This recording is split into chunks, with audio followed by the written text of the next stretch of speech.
Good afternoon, sanibonani. Ninjani? Niyaphila? Let's hope niyaphila. Guys, thank you so much for being here. Ake ngithathe leli thuba. Ngibonge kakhulu ngokukhethekile. Ngokuthi sesize safika ku 4,000 subscribers to this channel ku YouTube. Ngiyanibonga bafethu. Ngibonga ngiphezi. Nikwenzile. You made it. Mangibheka nje la subscribers 4,020 manje. That's a milestone. Sesihambile kule channel. Bakhona mhlawumbe abayibuka ngokuthi mhlawumbe i-channel engasho lutho nje.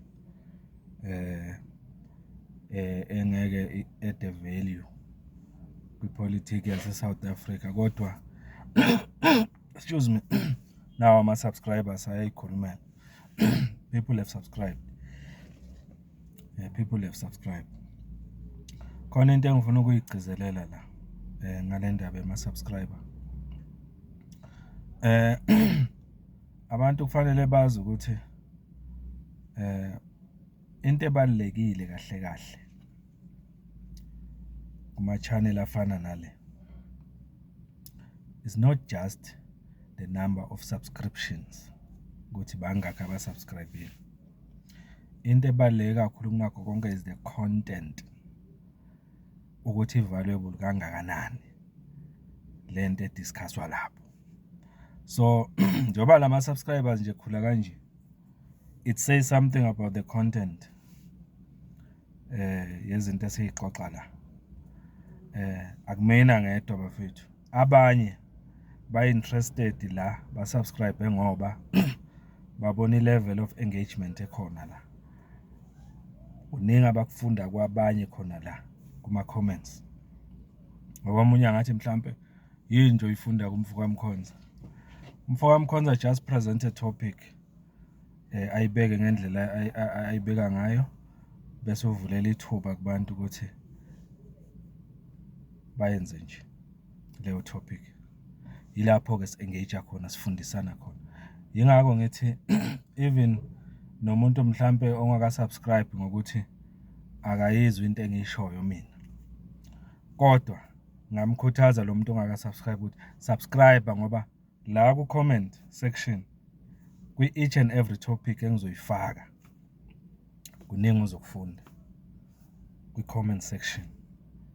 Abantu baya comment from different parts of the country and even abroad. So yikho ngithi ayingami le ndaba ukuthi ngoba kuyimi la oy host kule channel sekufuna kulalelwe mina kuphela, cha. Kodwa comment section, that's the best. I mean ngathini, that's what I enjoy the most mina ngale channel, the comment section. Ngithe mangibheka nje kwi video engiyi-uploadile recently la bengiresponda khona kulabo abathi uCommando Floyd uxoshwe uDudu no Mary. Ngithe mangithi ngiyabheka ngithola ama comments agijima ku 114. Ngathi 114 comments. Ngahlala phansi ngawafunda. Kuningi bafethu engikufunda kini. Angazi ukuthi niya understand lokho. Futhi I believe ukuthi nani kuningi enikufundayo komunye nomunye la. So yingakho ngibonga kakhulu ngesupport yenu futhi ngikhuthaza nonganga subscribe ukuthi bakithi aka subscribe. Asiyikhuliseni together le channel. Kodwa kangikho lapho namhlanje.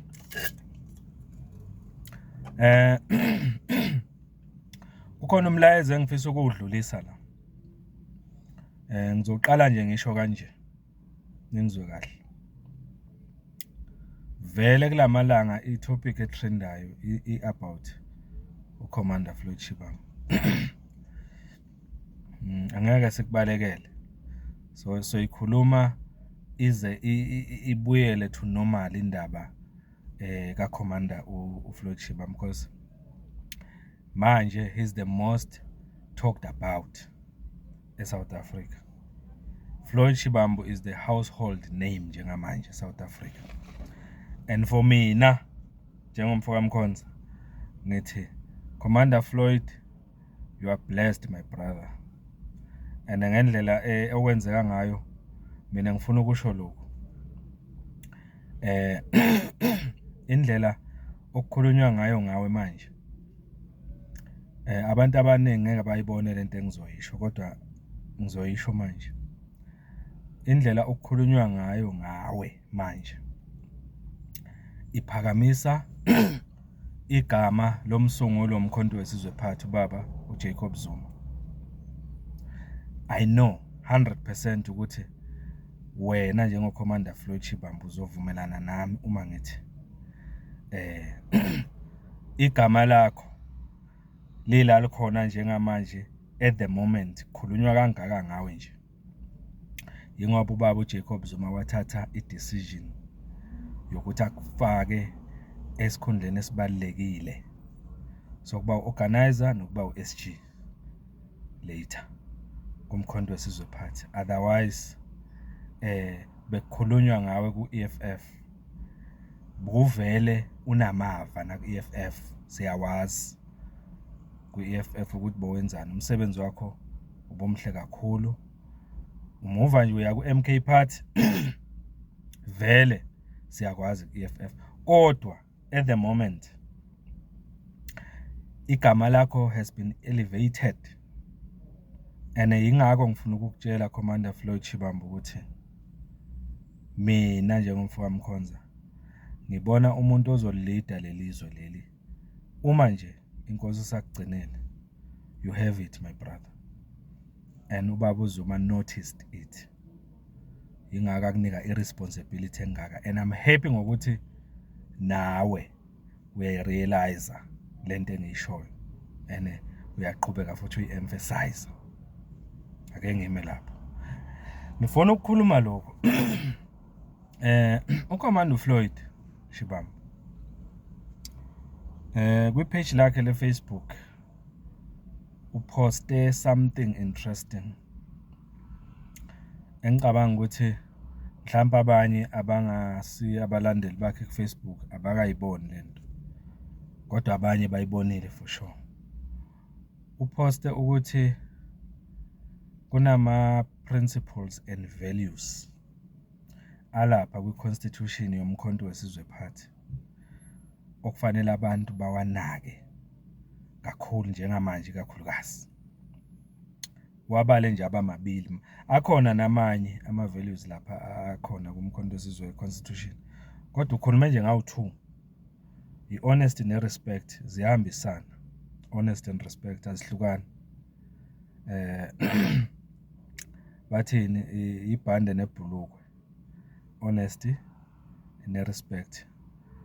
Ngizokuchaza kafishane akushilo nokukhona ku-constitution nokuthi kungani ikhulume ngalento.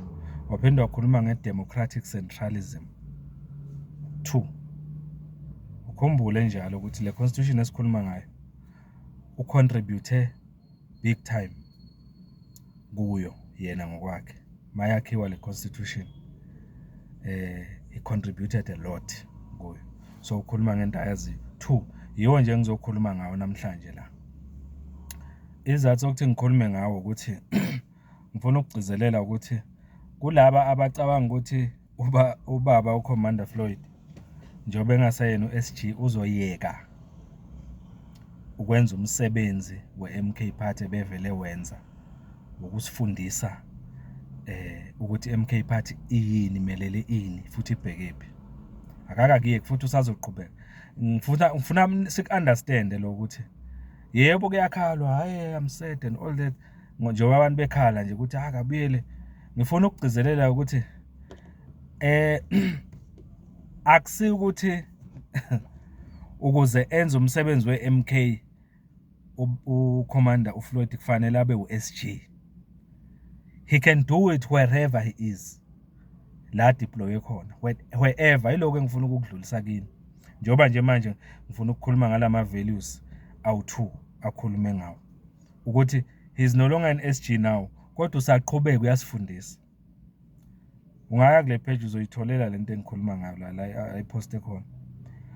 Ngifuna ukugcizelela ukuthi wherever he is deployed uyaqhubeka nomsebenzi wakhe. Okwethu nje thina ake singabuki iposition asuka kuyo neposition akuyo manje. Ake silandele lento le ayishoyo nayidluliselayo kithi. That's what matters njengamanje. Because masizona kakhulu the position soba ne problem. And okunye Commander Floyd Shivambu is still a full member in good standing kwi-MK Party. He's a full member. If it wasn't so ngaba kaya ngeparliament. Bebangeke bayise parliament umuntu ongaseyena imember ye-MK Party. He's still a member of the MK Party and is going to the legislature manje to represent the MK Party. So he's still in the house. So there's no need for this cry. There's no need to sikhale ngathi usephumile ku-MK Party. Noma mhlambe useshonile. No, uyaphila. And nake ngifuna ukukusho. Uma sizoqhubeka sifocuse kule ndaba yokuthi uFloyd Shivambu akabuyele ku-SG, kuningi esizokuluza than esizokufunda noma esizokbenefit. Asifocuseni kuye njengamanje lapha khona and learn something because he has the content as we know. So ngingene kulama values awu-2 honesty and respect.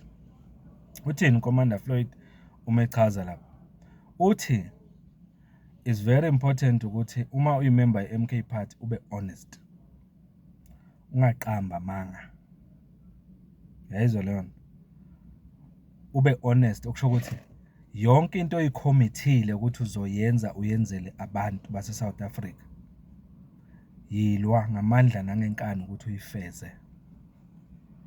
Ungathembisa abantu into ongeke uyenze. Be honest. Ma uyimember je MK Party wherever you are, be honest. Stick to your promise. Never lie to people. Your commitments wafeze njengoba uzicommittee. Uyibeka ngaleyo ndlela. Bese ethi respect. Ayikho into ebaluleke njengokuthi ama-member e-MK Party ahloniphe onke ama-decisions enziwa kwi-MK Party. Ahloniphe futhi amanye ama-member e-MK Party. Ahloniphe even ama-opponents e-MK Party. That is even outsiders. This is opponents of the MK Party. In short, mangenzi example. Makuthiwa honesty bese kuthiwa respect. Kusho ukuthi uma ukhuluma nomuntu we-ANC, ukhuluma nomuntu we-EFF, ukhuluma nomuntu we-DA, ukhuluma nomuntu we-Action SA njalo njalo. Always have respect. Makuringe i-respect engqondweni yakho all the time. Treat them with respect. Mawungatholakali uthuka abantu. Ngaba be-MK Party, kungaba abamanye amaqembu epolitiki noma ubani okhuluma ngaye. Ngaba ku social media, ngabe wherever la kwenziwa khona ama-interview, anywhere, yiba ne-respect. Yiloko okufuna MK efuna ukukubuyisa emphakathini ukuthi sihloniphane njengabantu abamnyama kakhulukazi. Usho lokho Commander Floyd. Yazi ukushonini lokho? Ukusho after esekheshiwe esikhundleni sokuba u-SG. Kodwa usakhuluma lokhu namanje. Yingakho ngithi uma usanake esikhundla sokuba SG ukuthi ushiye isikhundla sokuba SG uzoluza okuningi ngokuthi wena ubhekele kulesikhundla se-SG. He's no longer there now. He's here in parliament. Listen to him la khona manje and learn. Continue learning. Niyamkhumbula uJesu eBhayibhelini? uJesu wayefika ayegibela entabeni lapha. Beza abantu bahlale la bamlalele. Kuthiwe sowumuvile manje ulapha ngasosebeni lomfula noma lolwandle bamlandele baye khona. and sit down and learn. This is what we should do, Commander Floyd. Let's not make noise ukuthi sebamsuselene entabeni waya ngasosebeni lomfula noma waya kuphi. That's not important njengamanje bafethu. That's not important. Okubalekile uCommander Floyd is still a member of the MK Party. So let's follow imfundiso zakhe wherever he is. That's all I want to say. Respect and honesty. Ngichazile njengamanje ukuthi ukugcizelele lokhu ukugcizelele after esekhishiwe esikhuleni sokuba uSG. Okusho usekhona usafundisa. Let's learn. Waphinde wakhuluma ngeyesibili i-value. I-democratic centralism. What is democratic centralism? Democratic centralism means, yabona uma ungabheka la kunamagama awu2. Ne-democracy kune-centralism. By democracy it means inqumo zabantu ama-decisions abantu, i-engagement yabantu benze ama-decisions ukuthi izinto kumele zenzeke kanjani. That is democracy. Centralism, i-centralism, that's where ukuthi mangabe senziwe lawo ma-decisions kodwa kube ne-structure ukuthi lawo ma-decisions uma esenziwe enziwa abantu abathile abaku-leadership, bathathe konke lokho okushiwo ngabantu ukuthi hayi sifuna kube kanje, base bona bahlangana lapha phezulu benze i-decision about that. That is centralism. Okusho ukuthini? Okusho ukuthi yonke into edicidwayo ku-MK Party idecidwa by the upper structure, by the leadership of the MK Party. So uma ngabe i-decision seyenziwe lapha phezulu, akekho nolungelo lokuyiphikisa leyo decision. And ayiphele lento ukuthi i-decision mase yenziwe by the upper structure noma by the central part of the organization okuyi leadership, leyo decision iphikiswe. That will not be allowed. Because uma kuzothi sekwenziwe i-decision kuqediwe kube nabantu abayiphikisayo benze lokho nalo, there won't be order, kuzoba ne-chaos. Ukukhulumile lokho uCommander Floyd after esephumile ekubeni uSG uthi asikhumbule ukuthi ama-decision noma imaphi, even lawo enziwe recently, uthini? Uthi asiwalandele ngaphandle kokwaphikisa. If you find yourself opposing noma uphikisa lokho kuthathwe lapha kwi-leadership, shothi khona inkinga okufanele uzinuka amakhwapha kuyo ukuthi ngabe ngempela uyimember ye-MK Party in good standing. Khona okunye akugcizelelayo la uCommander Floyd kule ndaba ye-democratic centralism. Uthi nakuba ama-decisions enziwa i-leadership, kodwa that doesn't deny us the right as members yokuthi si-engage kuma-robust discussion, siveze nama-opinion wethu in a respectful way, ngendlela ehloniphekile. Uyayibona? But if seyenziwe i-decision, asiyiphikisi leyo decision, because ukuphikisa leyo decision it shows ukuthi sibukela phansi i-leadership, sibukela phansi i-democratic centralism ye-MK Party. Yayizwa? Shothi laba abathatha inqumo ku-MK Party sibabukela phansi sithi thina these people can't take decisions. Alright, yithi ekufuna sisho ukuthi izinto azenzeke kanjani. That there can never be something like that. Yilokho okufanele abantu bakwazi. Uma nje lapho khona nje nga2 izinto, respect and honesty. Wasukhuluma nge-democratic centralism. So kimi njengamanje ukubaleka ukudlula konke kuloko engifuna ukugcizela kulama values awu2 ile democratic centralism. I-democratic centralism bafowethu, ama-decisions masethethwe kwi-upper level kwi-leadership, awusenayo i-say lapho kufuna u-abide, hlonipha wenze lokho kushiwo. Uma ngabe uzithola uphikisa lokho okwazi ukuthi hayi khona inkinga kufuna ilungiseke kuwe ngokwakho, hayi kule leadership oyigxekayo. Yilokho nje ebesho lokho uCommander Floyd. In short, sengivala uCommander uFloyd uthi nakuba sengiphumile mina Floyd esikhundleni sokuba uSG we-MK Party, continue listening to me where I am right now. I'm still here in the MK Party. Kwenye indawo. Listen to me ngithi. Hloniphana ama-values nama-principles e-constitution aku-MK Party ahlanganisa lawa u-2, respect and honesty and democratic centralism. Uyeza nokunye zobe ngilonge ukuveza nami la ukuthi u10 manje. So kulaba nje abakhuluma ngathi uFloyd is gone ku-MK, ni wrong bafethu. Floyd is still here with us until athi uhambile ku-MK Party so khuluma okunye, but for now Floyd Shivambu is still with us and is teaching us. Let's sit down and listen. Umfoka Mkhonza lo. Ngiyacela ke bafethu niqhubeke nisubscribe njoba nenza, nishare siya phambili.